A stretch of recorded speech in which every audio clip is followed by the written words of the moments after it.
dear. So yeah, that's the gym leaders covered, but of course one trainer must stand above them all. Which conveniently leads us into favourite champions. And I believe I answered first on the last one, so I'll let you take this one. Okay, though, which is good because my choice is actually pretty simple. I admit it's purely down to design rather than actual character and, well, combination of design and awesome theme music. Cynthia for Generation 4. Concurred. You just took the words right out of my mouth. Her personality is kind of really hard to put down. I mean, she likes ruins and that calm and aloof. She's also like the first female champion in the series, and like I said, it all comes down to that really awesome black coat she wears. Yeah, you can never go wrong with the badass long coat. Yeah, and also that theme music, which to this day is one of my favourite, if not my own personal favourite Pokemon battle. The kind of combination of eeriness and just the rapid-paced drums as well. It is like tension incarnate, I guess you could say. And not to mention the lead-up theme to the fight, that ominous piano music. That set the stage so well. Yeah, what's even more funny is in the post-game of, I think it was Black and White 2, you go to this, like, yeah, it was Black and White 2, you go to this seaside town post-game, and then there's, like, this house that's empty, so you go into it thinking, what the heck? And then suddenly Cynthia's there, and the music starts up again, and you think, oh, Oh god, that's happened to so many people too. That music has become the call of impending doom. Yeah. Oh, these. And not without good reason, because speaking from a gameplay standpoint and just challenge in general, holy crap, Cynthia's team in all the games is ridiculous. Yeah, the guard shot that can pretty much murder all of your team, the spirit tomb that it takes your entire team to kill. Yeah, the Milotic that heals itself and takes out all your best dragon types. Oh god, I've forgotten about Milotic, oh god. Oh, and I mentioned Togekiss earlier, that the special sweeper that can learn virtually anything has one of those too. Oh god, I completely forgotten about those two, I'd write it from my mind. And then, I forget her team exactly, but I believe there was also a Roserade, which is actually a pretty damn effective grass type. Yeah, Roserade was one of the more popular introductions after Togekiss, I believe. Yeah, and I admit, I like Roserade. So does Cynthia, and it says something that a Pokemon that powerful is not even the biggest worry of her team. Yeah, I mean, oh jeez. Oh, and then that Lucario. Oh god, the Lucario. Oh jeez. So yeah, Cynthia just has a lot going for her. She has a cool design, cool music, and a really challenging team to face. Yeah, like at that point in the game, even if you have a good team, she is going to live up to the champion title. Other champions everyone else has suggested, let's see. Boy Havens, though, it's kind of a cheat, but then again, if I'm allowed to have N, he's allowed to have this. He mentions Red from Pokemon Gold and Silver. Which I can kind of see. I mean, I'm not that big on Red because, well, he was the player character in the first generation, so there's nothing really new that's special about him. Except his level 80 team. Yeah, I think it was just sort of the concept, but back then it kind of really been explored, the idea of confronting the player character for the last one. I think also the battle had it had a lot of bigger build-up because, okay, just to fill you in, the reason why it had the whole going back to Kanto, fighting all the gym leaders, like the whole extra arc, was because it's kind of like Fire Emblem Awakening and the Power Rangers in space. The interest for Pokemon is declining. Game Freak thought Gold and Silver would be the last in the series, so they went, right, we'll just pull out all the stocks, hence why we had Red at the very end being absolute final opponent, like the last one you'd have to defeat in order to truly be the best in Gold and Silver.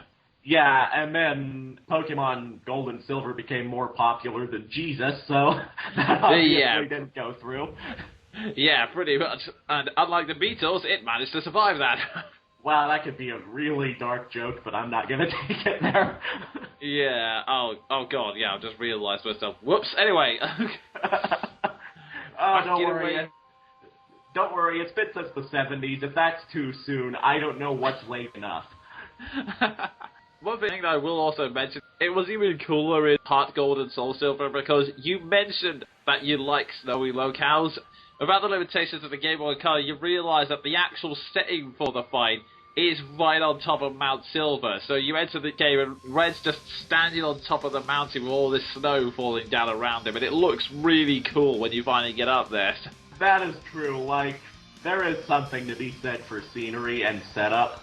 Actually, I reference this movie a lot because I'm a fanboy and I waffle on about it. It's like the setup of the battle in the snow in Sword of the Stranger. Snow makes everything cooler for some reason. Oh, yes. I would also mention House of Flying Daggers, but that was a complete accident. Oh dear. So yeah, Red, borderline champion, but still a really good one to mention. Next up we have from both Toon Junkie and Vice of Legends, Lance from Generation 2. Now, speaking of champions in Generation 2. He's technically the one named champion, but like Roy said, Red could possibly count as well. But yeah, not much to say personality-wise, but he does have an entire team of dragons. And dragons are always cool, let's be honest. Yeah, and of course there is the fact that he actually does something useful and helps you out in the game, so... That is true, actually. Also, I think he's the first person to use a Pokemon to attack another human being, even if they are Team Rocket. Yeah, which, that's one hell of a more mature turn in the games, but you gotta figure if this world's anything like ours, people would probably do that. He's also, like, the first champion to actually get involved. Like, he was constantly helping you in your struggle to take down Team Rocket in Heart Gold and Soul Silver, like Sven said, and one of the scenes I always remember him for is the fact that in order to reveal Team Rocket's hideout, he basically got his Dragonite and told him to hyper beam the guy looking after the entrance straight into a wall. Yeah, like I said, it's something that rarely ever happens in a children's game, but honestly, that's pretty damn awesome. Yeah. Mega Shadowrunner also brings up the Hoenn champion, Stefan. Yeah, or Mega Shadowrunner typoed his name. It's actually Steven Stone, so... Okay, yeah, that's fair enough. But yeah, we have Steven, the champion, who kind of hard to say, really. I mean, his team was definitely a challenge as well. God, that Almaldo, that was a tough one. Yeah, I mean, any team of straight-up steel types is going to be a bugger to deal with because they are natural-born tanks. Yeah, well, I think it was, for him, it was a combination of steel types and fossils. Yeah, steel and rock types, so it was all tanks. Yeah, I think the ones that gave me the most trouble were his Metagross, which kept annihilating everything around it, and that Kadri. It just comes out of nowhere, and unless you know it's a fossil Pokemon, you have no idea what the hell his type weakness is. Yeah, because all you can gather from a look at that is that it's a grass type. Have fun from there. Yeah, pretty much. I'm trying to remember his character. He was very calm and mellow, and I'm trying to remember, was he one of the ones that philosophized it?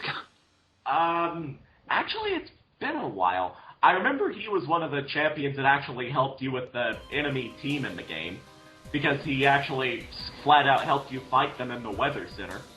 Or was it the that's it. One of them. Yeah, there was like the Weather Center, and yeah, in Emerald he also took part in the double team in the Space Center. You're right, I remember that now. Yeah. So, he was actually active in the story, and you saw him a lot. And honestly, he really did have a very cool character design, what with the black suit and all. That is true. Did he also have a cape? I'm trying to remember. Well, nearly all the champions have capes, don't they? Yeah, I think he did, because he had a cape, then Wallace had a cape for the champion fight. So yeah, you basically got a black suit, black cape, and you really can't go wrong. Oh, no. And on a side note, the Infinity Zero also brought up Cynthia, but we've already discussed about her. So we may as well move on to it. Our favourite bad guy teams. Well, let's go through the options. There's Team Rocket, who were nostalgic, basically just comedy relief, but had a badass boss. There's Team Aqua and Magma, who were losers. There's Team Galactic with their hideous sense of fashion and hairstyle. And then there's Team Plasma. And I'm going with Team Plasma for the simple reason that they actually did things.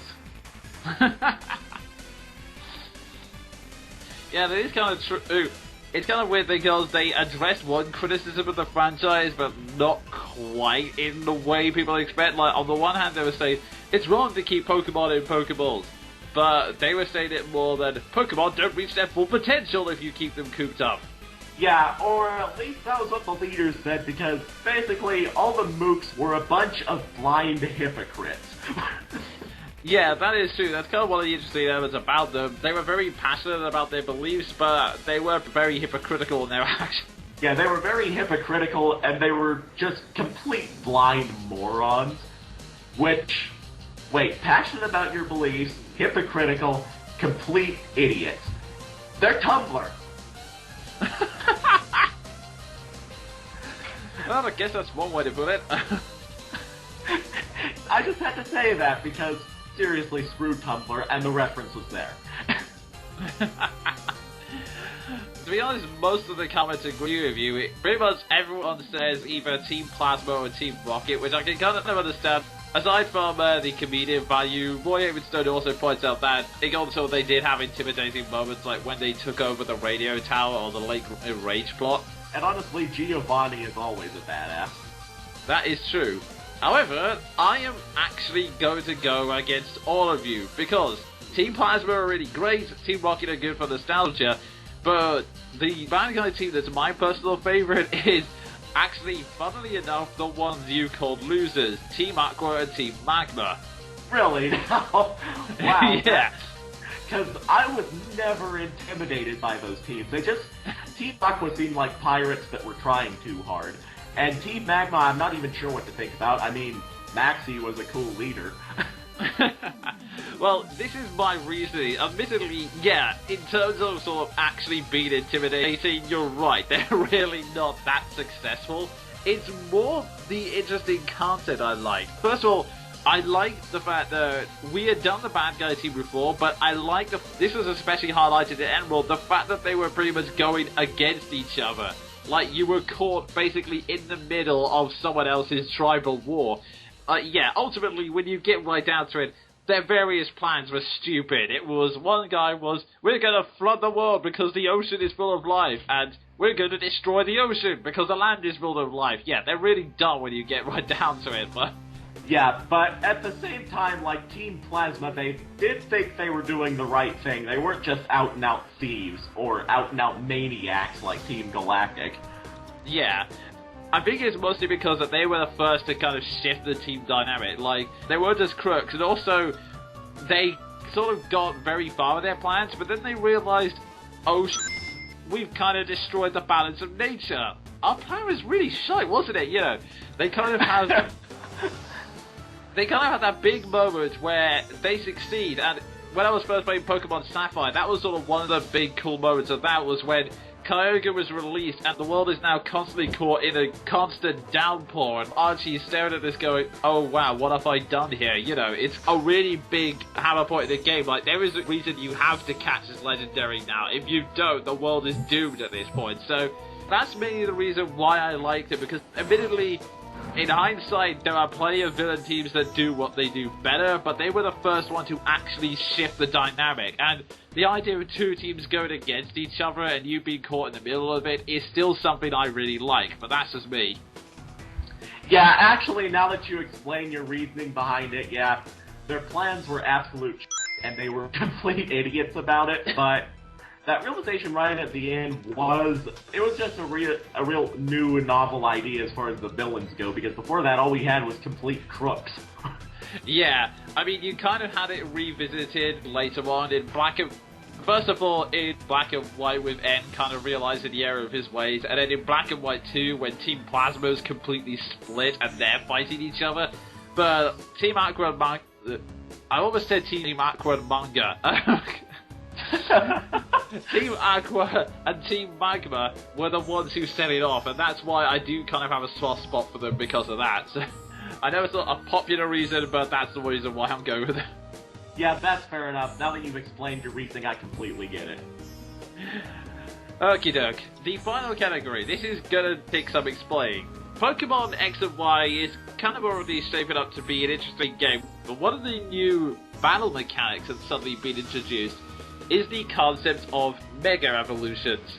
Now, the way Mega Evolutions work is that rather than the traditional concept of evolution, which is basically more like a grown-up form. Like, when your Pokemon reaches a certain level, they transform and they gain a more badass appearance and a wider move pool.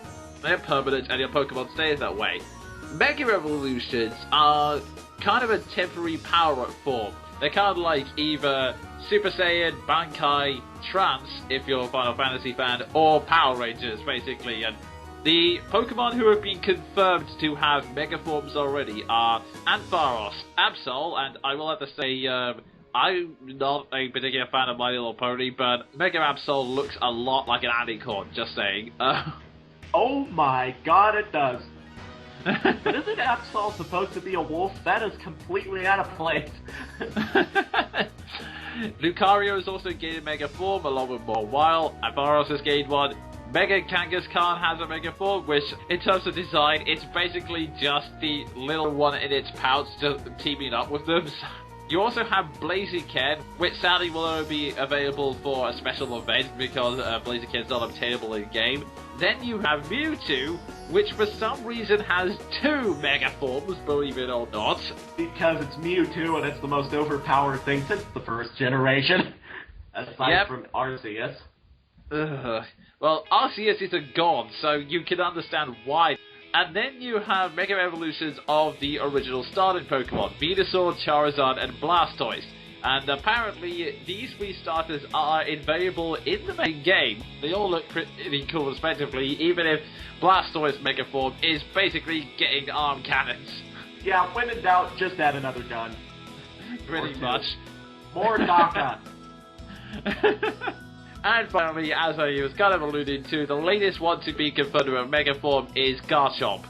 First, it's cool, because I like Garchomp, but secondly, oh dear god, did that thing need to become any more powerful?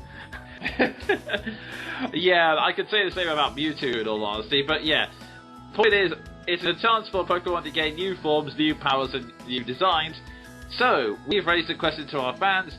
Which Pokemon do we believe deserves a Mega Evolution? Now, I'll be honest, my temptation is to basically start listing my favourite Pokemon, but I personally think it's kind of a missed opportunity that they gave the Mega Evolutions to Mewtwo. I mean, Mewtwo was already powerful and broken enough as it is. He was meant to be the most powerful Pokemon at one time. He did not need a Mega Evolution, let alone 2. The more deserving ones of a Mega Evolution would be Pokemon like Mawile and Absol, who had very cool designs and could have been great, but just needed that little extra boost because they were getting left behind. So, with that in mind, I would go for either Tropius or Heracross, because they're both interesting types with fairly good move pools that could work, but they just need that little bit of extra boost in order to start becoming real threats again. I mean, I'm not sure how they could make Tropius' design even more ridiculous, but I'd like to know.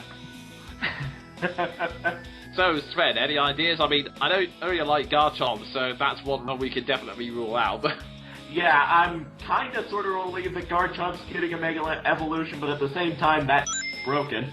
So, I'm just going to fall back on an answer that I've already given in favorite Pokemon. Give me a Sceptile Mega Evolution any day, and I will be happy. Well, that would be fair enough. I mean, Blaziken's already got one, so Sceptile would be a natural choice in that one. Indeed. Also, while we're on the topic of Mega Evolutions, why does Ampharos look like Sheep Zeus? We also had some interesting suggestions in the comments. Roy Havenstone has technically cheated by giving 2 suggestions. First, Typhlosion, which, fair enough, if Garchomp gets one, Typhlosion should probably go with one as well. Yeah, it's true enough. And I like his idea of it living up to the Volcano Pokemon. And then he suggests Farfetch'd, which... flying fighting type with crazy leak-wielding skill. I gotta admit, that's pretty awesome, even though Farfetch'd is one of those Gen 2 Pokemon. Well, actually, it was a Gen 1 Pokemon. It was like, why? Yeah, I think it was mostly the idea of a Pokemon that was rare so that you would have to trade with it, which was... It's kind of really unfortunate. Most of the Pokedex that says, unfortunately, it tastes really, really good and comes with its own leak, so... Oh god, I forgot it said that. That's hilarious. Yeah, At the risk of pissing off some environmentalists, it's like the cod of the Pokemon universe. It's endangered, but it's really, really tasty. That's a great way of putting it. The instant cod stops developing natural batter, it is doomed. Oh god, it's true. The cod would be single-handedly wiped out by Britain alone. I'm not denying it. Anyway, and Toon Chunky makes an interesting suggestion of Eevee because, at this point, this is the one stone that doesn't create a unique evolution for it.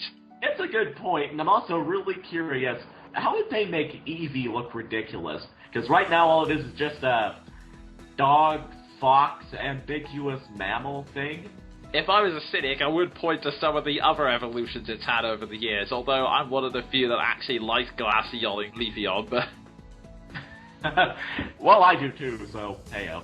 But yeah, he also calls up a theory that the fairy version of Sylveon, I think it's called, he's guessing that that is Eevee's Mega Evolution, which is an interesting idea. I don't know whether that would be the actual case. And this next one from Vice of Legend. Do you want to say it's Red or July? I didn't even see that. Okay, Vice of Legend has suggested Dunsparce. Yeah, now, admittedly, on the one hand, my first reaction is to go, what? But when you consider what I said earlier with Heracross, that Mega Evolutions are a chance to give previously useless Pokemon a boost, it would be nice to have Dunsparce do something. I can see where you're coming from. Even though it's Dunsparce, the king of joke Pokemon.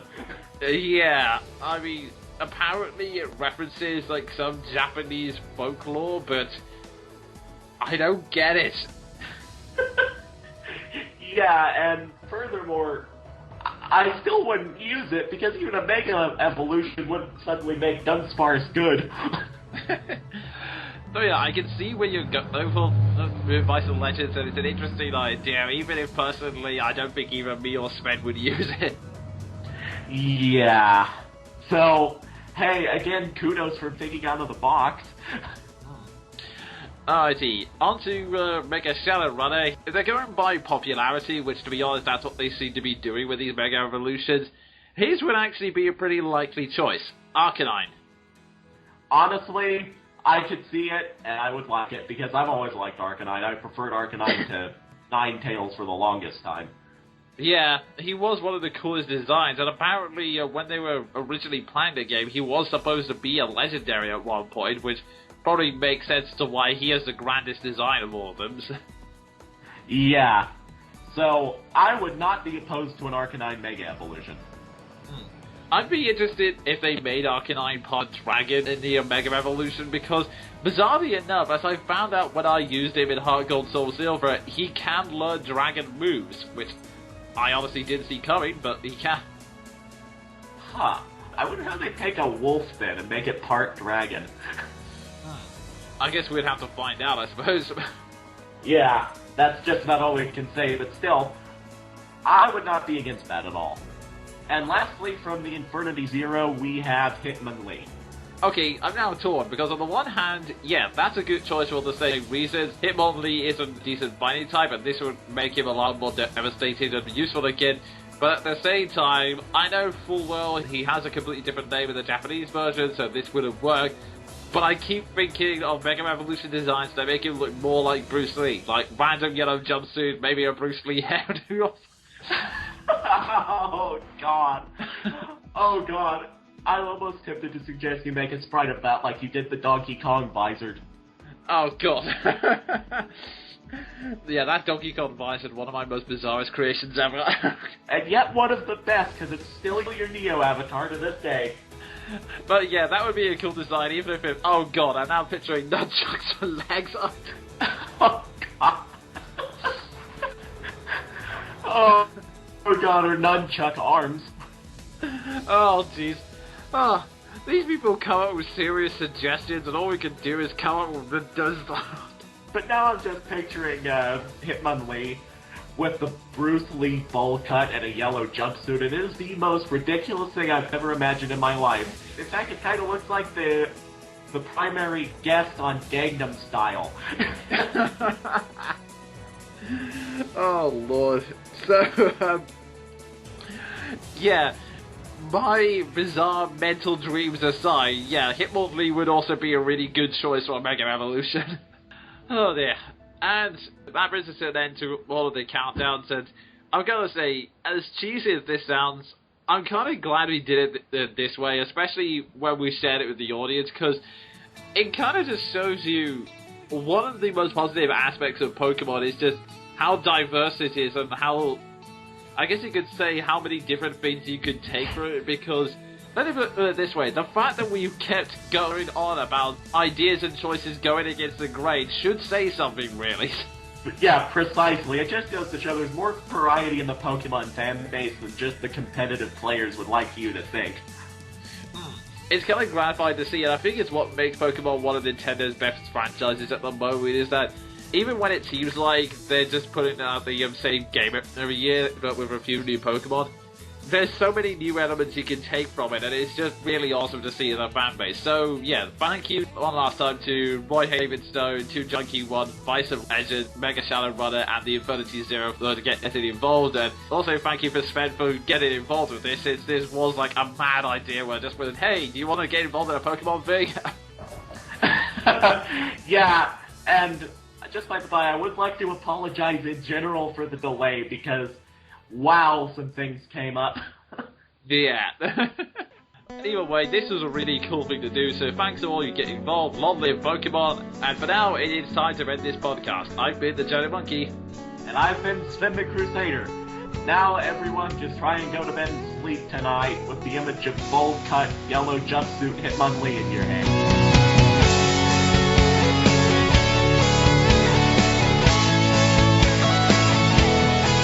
That was Monkey Broadcast, a monthly review discussion show hosted by the Jonin Monkey and Sven the Crusader. If you feel that you've been the subject of slander or that your copyright has been misused, please PM me and I'll try and get round to fixing it as soon as possible. We also welcome any comments, be it feedback or your own viewpoints on any of the things we've discussed. Until next month, have fun kids!